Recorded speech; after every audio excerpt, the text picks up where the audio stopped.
தடை செய்யப்பட்ட இயக்கத்தை, தடை செய்யப்பட்ட விடுதலை புலிகள் இயக்கத்தை ஆதரித்து பேசுவது குற்றமல்ல என்ற தீர்ப்பை இந்தியாவிலேயே பெற்றுக் கொடுத்தவன்.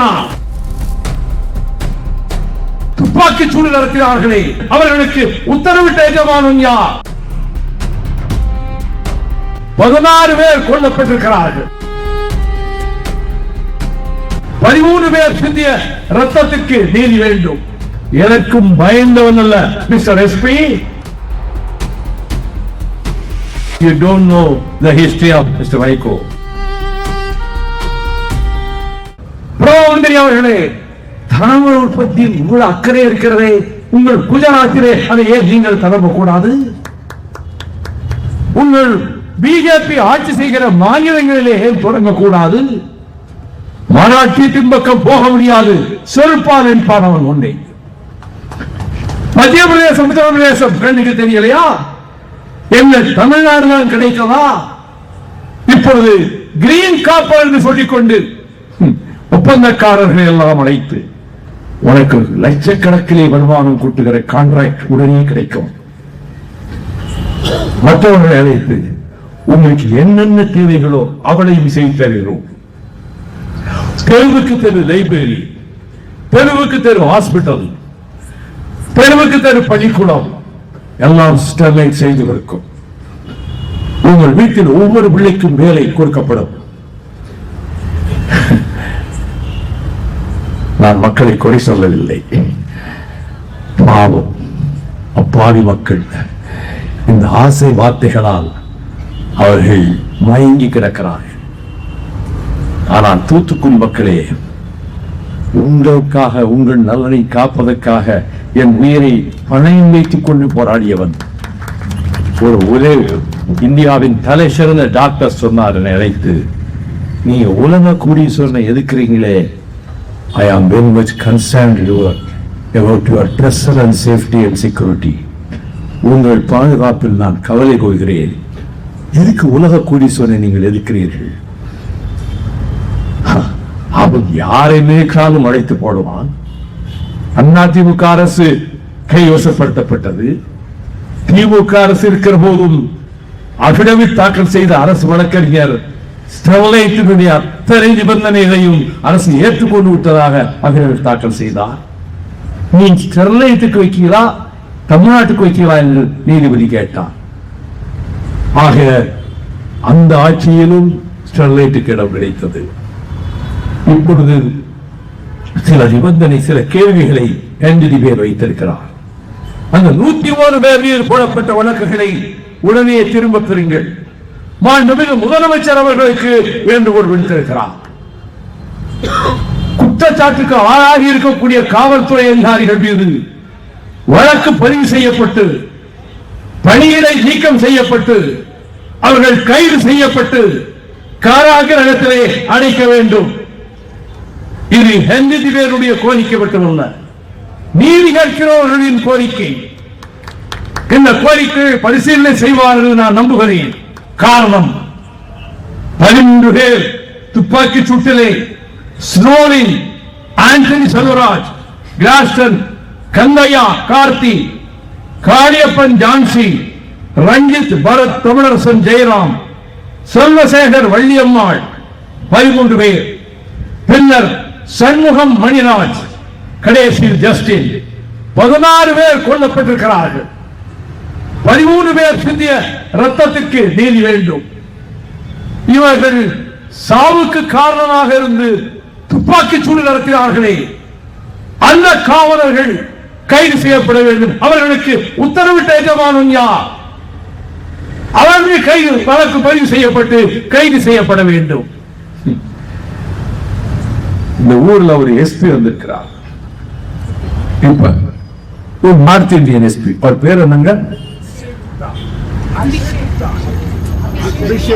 அபிஷேக் குப்தா. மிஸ்டர் அபிஷேக் குப்தா, நீங்கள் இந்த கூட்டத்தை நடத்தக்கூடாது என்று, இதை நடத்த விடக்கூடாது என்று முடிவு செய்து கூட்டத்துக்கு அனுமதி கிடையாது என்று நேற்று பகலிலே சொன்னீர்கள். Mr. Gupta, you don't know the history of Mr. Vaiko. தடை செய்யப்பட்ட இயக்கத்தை, தடை செய்யப்பட்ட விடுதலை புலிகள் இயக்கத்தை ஆதரித்து பேசுவது குற்றமல்ல. ஆதரித்து பேச ஜனநாயகத்தில் உரிமை உண்டு. ஜெயிலில் இருந்த ஆணைய சுப்ரீம் கோர்ட்டிலே வழக்கு தொடுத்து சுப்ரீம் கோர்ட் நீதிபதிகள் ஒரு தடை செய்யப்பட்ட இயக்கத்தை ஆதரித்து பேசுவது குற்றமல்ல என்ற தீர்ப்பை இந்தியாவிலேயே பெற்றுக் கொடுத்தோம்னா தடை செய்யப்பட்ட இயக்கத்தை ஆதரித்து பேசலாம் என்று நீதிமன்றத்திலே தீர்ப்பை பெற்றவர். 3 நாட்களுக்கு முன்னால் இந்த கூட்டத்துக்கு அனுமதி கிடையாது என்று நீங்கள் சொல்லியிருந்தால் நான் உயர் நீதிமன்றத்தின் கதவுகளை தட்டியிருப்பேன். கூட்டத்துக்கு அனுமதியும் பெற்றிருப்பேன். கூட்டம் நடந்திருக்கும். ஆனால் இந்த கூட்டத்தை நடத்த விடக்கூடாது என்று நீங்கள் முடிவு செய்ததை அறிந்தனால் இந்த அமைச்சரவையின் கவனத்துக்கு கொண்டு சென்றேன். அவர்கள் அடுத்த அரை மணி நேரத்தில் கூட்டம் நடத்த அனுமதி தாராளமாக கிடைக்கும், நீங்கள் கவலைப்பட வேண்டாம் என்றார்கள். முதலமைச்சர் தலைமையிலே தோழமை கட்சிகளின் கூட்டம் முடிந்தது. இரவு 7 மணி ஆகிறது. நான் காரில் ஏறி உட்கார்ந்தேன். மாவட்ட செயலாளர் தொலைபேசி அழைத்து கூட்டம் கேன்சல் செய்யப்பட்டு விட்டது என்று எழுதி கையெழுத்து போடு என்று எஸ்பி ஆபீஸில் இருந்து மிரட்டுகிறார்கள். இது ராத்திரி 7 மணிக்கு. நான் மீண்டும் அமைச்சரவையிலே தொடர்பு கொண்டேன். நீங்கள் அனுமதி ஒடுக்கப்பட வேண்டியீர்கள். எஸ்பி மிரட்டுகிறார்கள், கூட்டம் நடத்தக்கூடாது. அப்படி அனுமதி கொடுக்காவிட்டால் அடுத்த 1 மணி நேரத்தில் நான் அறிவிப்பேன். எஸ்பி ஆபீஸை என் தலைமையில் நூற்றுக்கணக்கானவர்கள் முற்றுகையிட்டு போராடுவோம். எனக்கும் பயந்தவன் அல்ல மிஸ்டர் எஸ்பி. துப்பாக்கிகளின் சலசலப்புக்கெல்லாம் அஞ்சுகிறவன் அல்ல. நாங்கள் அங்கே போராட்டம் நடத்துவோம் என்று அவசரப்படாதீர்கள். இன்னும் சில நேரத்திற்கு உங்களுக்கு அனுமதி வந்துவிடும் என்றார்கள். பிறகுதான் அனுமதி கொடுக்கப்பட்டது. அது எப்படிப்பட்ட அனுமதி தெரியுமா? 9:30 மணிக்குள் இந்த கூட்டத்தை முடிக்க வேண்டும். என்னையா நியாயம்? எலெக்ஷன் டேத்திலேயே 10 மணி கூட்டம் நடத்தலாம். எலெக்ஷன் பிரச்சாரமே 10 மணி கூட்டம் நடத்தலாம். இந்த ஊர் எஸ்பிக்கு 9:30 மணி தான் மிட் நைட் தான். 9:30 மணிக்கு பேர என்னை பேச விடக்கூடாது, யாரும் பேசக்கூடாது. இது உங்க உத்தரவா? அப்ப நீங்க உங்க மீது குற்றச்சாட்டு கொடுக்க எனக்கு எவ்வளவு நேரம் ஆகும்? நான் எவரோ பேர் மேல குற்றச்சாட்டு தொடுத்திருக்கிறேன். பெரிய சக்தி வாய்ந்தவர்கள் மீது, கடுமையான அதிகாரம் கொண்டவர்கள் மீது எதற்கும் அஞ்சாமல் குற்றச்சாட்டுகளை கொடுத்திருக்கிறேன். இதற்கு இப்படி உத்தரவிடுவதற்கு உங்களை பின்புலத்திலே இருந்து இயக்குவது என்ன சக்தி? மிஸ்டர் எஸ்பி, இதுக்கு ஒரு கேஸ போட்டு, இப்படி பேசுறதுக்கு ஒரு கேஸ போட்டு நீங்க கோர்ட்டுக்கு வர வைக்கலாம். அதுக்கு நான் தயாரா இருக்கேன். போடுங்க கேஸ, கோர்ட்டுக்கு வருவேன். 9:30 மணிக்கு கூட்டத்தை பிடிக்கணும்னு சொல்வதற்கு என்ன காரணம்? நாங்க இங்க நேரம் பேசக்கூடாது என்று நீங்கள் உத்தரவிடுவதற்கு உங்களை பின்புலத்திலிருந்து இயக்குகிற சக்தி அது. Who is the boss? Who is the cause for this? யார் சொல்லி இப்படிப்பட்ட உத்தரவை போடுகிறீர்கள்? நாங்கள் இந்த மண்ணின் மக்கள், இந்த தூத்துக்குடி என்கின்ற வீர வரலாறு உடைத்த இந்த மண்ணுக்கு உரிமையான மக்கள், இங்கே வாழ்கிற மக்களின் நலனை காப்பாற்ற வேண்டும் என்பதற்காகத்தான் 30 ஆண்டுகளாக வைகோ போராடி கொண்டிருக்கிறாரே தவிர இதனால் ஓட்டு போட்டு விடுவார்களா? இத்தனை ஆண்டுகள் போராடியதற்காக ஓட்டு போட்டு விடுவார்களா? கிடையாது.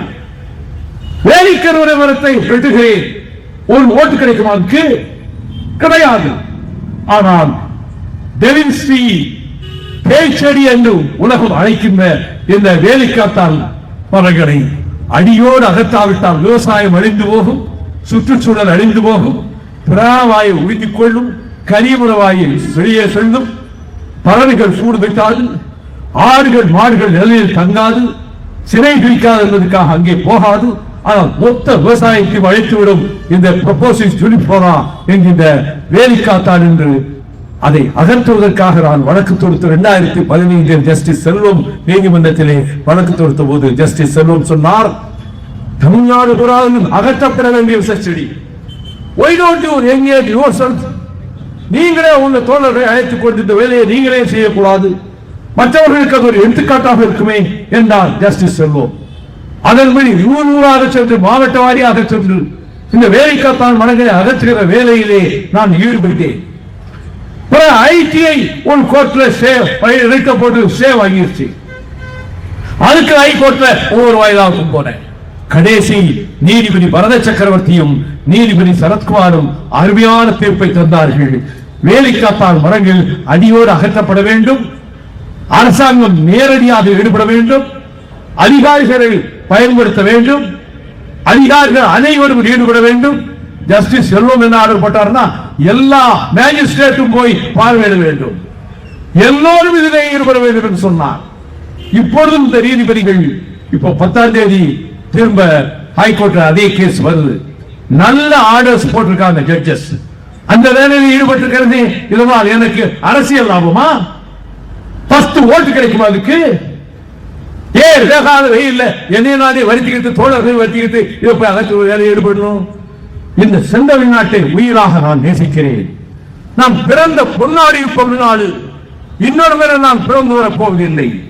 ஆனால் இந்த மண்ணில் பிறந்ததால் உலகத்துக்கே கலாச்சாரத்தையும் நாகரிகத்தையும் பண்பாட்டையும் தொட்டிலே ஆட்டி தாளாட்டி வார்த்து பார்ப்பித்து வழங்கிய செந்தமிழ் நாட்டில், கலையின் கலைகள் வளர்ந்த நாட்டில், இந்த மண்ணில் குறிஞ்சி முல்லை மருதம் நெய்தல் பாலை என்று வணிக்கப்பட்ட இந்த நாட்டில் 1000 ஆண்டுகளுக்கு முன்னாலே நாகரிகம் தலைத்த இந்த செந்தமிழ் பூமியில் உலகத்துக்கே 600 தந்த செந்தமிழ் மூலம் இந்த செந்தமிழ் நாட்டில் நான் பிறந்ததன் பலனாக செய்ய வேண்டிய கடமையை செய்ய வேண்டும் என்று நான் அரசியலுக்கு பொது வாழ்வுக்கு 64 அண்ணாவின் முன்னுரையில் ஓதனை வேண்டமத்தில் பேசி திராவிட முன்னேற்ற கழகத்தில் 29 ஆண்டுகள் நான் போராடி இருக்கிறேன், பணியாற்றி இருக்கிறேன். உயிருக்கு உயிராக பெரியசாமியை நான் நேசித்திருக்கிறேன். 12 மாதங்கள் மிசா சிறைவாசத்தை ஏற்றிருக்கிறேன். 25 முறை சிறைச்சாலைக்கு சென்றிருக்கிறேன். எனக்கு ராஜ்யசபா பதவியை தந்தார் கலைஞர். நன்மையோடு ராஜ்யசபாவிலே தமிழ்நாட்டுக்கும் திராவிட முன்னேற்ற கழகத்துக்கும் உச்சி குடிபிடித்து போராடி இருக்கிறது. அதை மறுக்கவில்லை. ஆனால் செய்ய வேண்டிய கடமையை தமிழ்நாட்டுக்காக செய்ய வேண்டும் என்பதற்காகத்தான் இந்த தமிழ்நாட்டின் வாழ்வாதாரங்களை காக்க நாங்கள் போராடிய அளவுக்கு யார் போராடியது சொல்லட்டும். சிப்பிப்பாறை ரவிச்சந்திரன் சரியாக கேட்டார். வெள்ளிக்குக் அணையை, முல்லை பெரியார் அணையை காக்க 12 வருடங்கள் போராடி 10 லட்சம் பேரை திரட்டி இருக்கிறேன். நீட்ரோ என்ற நாசகார ஆலை நிறுவப்படக்கூடாது என்று நீதிமன்றத்தில் வாதாடி 11 ஆண்டுகளாக தடை வாங்கி வைத்திருக்கிறேன். தனி ஒரு மனிதனாக பிரதமர் என்னுடைய ட்ரீம் ப்ராஜெக்ட் என்றார். அதை 14 வருடமாக இந்த சாதாரண பட்டிக்காட்டிலே பிறந்த ஒரு சாதாரணமானவன் தடுத்து நிறுத்தி வைத்திருக்கிறேன். நெய்வேலி நிலக்கரி நிறுவனம் வடநாட்டு பெருமுதலாளிகளுக்கு விற்கப்பட இருந்த நிலையில் இது ஒன்றும் செய்ய முடியாது என்று எல்லோரும் கைவிரித்த போது, ஆண்டவர்கள் ஆட்சியில் இருந்தவர்கள் பதவியில் இருந்தவர்கள் எல்லோரும் கைவிரித்த போது வாய்வாயிலே போய் எங்கள் மண் எங்கள் வியர்வை நேரு தொடங்கியது காமராஜர் காலத்தில். இதை ஏன் முதலாளிகளுக்கு விற்க ஏற்பாடு செய்கிறீர்கள்? கேபினட் முடிவு செய்து விட்டதே என்றார். அந்த முடிவை நீங்கள் மாற்ற முடியும். பீகாரிலே போய் வைகோய் சிலைக்கோய் அடாப்டர் ஸ்ரீபாரமுச்சரன் என்று சொல்லியிருக்கிறேன். நான் பிறந்த தமிழ்நாட்டுக்கு ஏதாவது ஒரு நன்மையாக செய்ய வேண்டாமா? இதை நீங்கள் இந்த நேரத்திலே தடுக்க வேண்டாமா என்ற போது நெகிழ்வு பரவராக வாஜ்பாய் சொன்னார், I will change the cabinet decision. NLC will not be privatized. இதை பிரசுக்கு சொல்லலாமா? இங்கிருந்தே சொல்லுங்கள் என்று இந்து பத்திரிகைக்கு சொல்லி வந்தார். கட்டம் வெட்டி முதல் பக்கத்தில் பிரதமர் வைகோவிடம் உறுதியளித்து விட்டார்.